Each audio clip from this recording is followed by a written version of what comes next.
మీకు లాస్ట్ షాట్లో శనగలు ఎండినప్పుడు ఎలా ఉంటాయో చూపించాను కదా, ఈ షాట్లో పచ్చిగా ఉన్నప్పుడు ఎలా ఉంటాయో చూసేయండి. అయితే ఇవన్నీ కూడా మనకి పచ్చిగా ఉన్నాయన్నమాట. చూడండి, నేను ఇలా ఒలుస్తున్నాను కదా, ఇలా ఒలిస్తే మనకి లోపల అయితే శనగలు ఉంటాయి. ఒక్కొక్క దాంట్లో డబల్ ఉంటాయి, ఒక దాంట్లో సింగిల్ శనగలు మాత్రమే ఉంటాయి. ఇప్పుడు నేను ఒలిచి చూపిస్తుంది మాత్రం సింగిలే ఉంది. మనకి కొన్ని హైబ్రిడ్ ఉంటాయి కదా, అందులో అయితే రెండు ఉంటాయి.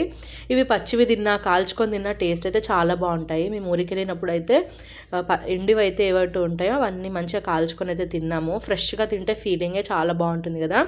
ఇవన్నీ చూడండి టమాటోస్. ఇలా మనం ఫ్రెష్గా అప్పటిదప్పుడు అలా పొలంలో తెంపుకొని వండుకొని తిన్నామనుకోండి, టేస్ట్ చాలా బాగుంటుంది కదా. ఇలా టమాటాలు కచ్చిగా ఉన్నప్పుడు వీటితో పచ్చడి కూడా చేసుకోవచ్చు. అదైతే మన ఛానల్లో ఉంది, ఇక్కడ ట్యాగ్ చేస్తాను, వెళ్ళి చూడండి. ఈ పొలంలో అన్ని ఫ్రెష్ వెజిటేబుల్స్ మనకి ఏవి కావాలంటే అప్పటిదప్పుడు కట్ చేసుకొని తీసుకొని మనం వండుకోవచ్చు.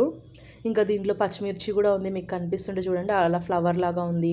ఇంకా దాని తర్వాత కచ్చి టమాటాలు ఉన్నాయి, అవన్నీ కట్ చేసి రైప్ అయిన తర్వాత మనం వండుకుంటే టేస్ట్ చాలా బాగుంటుంది. ఇంకా దీని తర్వాత మీరే ఇక్కడ కమెంట్ చేసి చెప్పండి, ఇది క్యాబేజా కాలీఫ్లవరా అనేది. నేనైతే ఇది కాలీఫ్లవర్ అనుకుంటున్నాను. మీకు జూమ్ చేసి లోపల కూడా ఎలా ఉందో చూపిస్తాను, చూడండి. దాని తర్వాత అది మీరు కాలీఫ్లవర్ అనుకుంటున్నారా లేదంటే క్యాబేజ్ అనుకుంటున్నారా కమెంట్ చేయండి. ఎవరిదైతే కరెక్ట్ ఆన్సర్ ఉంటుందో నేనైతే వాళ్ళది ఇక్కడ మళ్ళీ పిన్ చేస్తాను. దీని లోపల జూమ్గా చేసి చూపిస్తున్నాను, చూడండి. ఐ థింక్ మీ అందరికీ నా వీడియోస్ నచ్చుతున్నాయి అనుకుంటున్నాను. ప్లీజ్ నచ్చితే లైక్ చేయండి, షేర్ చేయండి, సబ్స్క్రైబ్ చేయండి.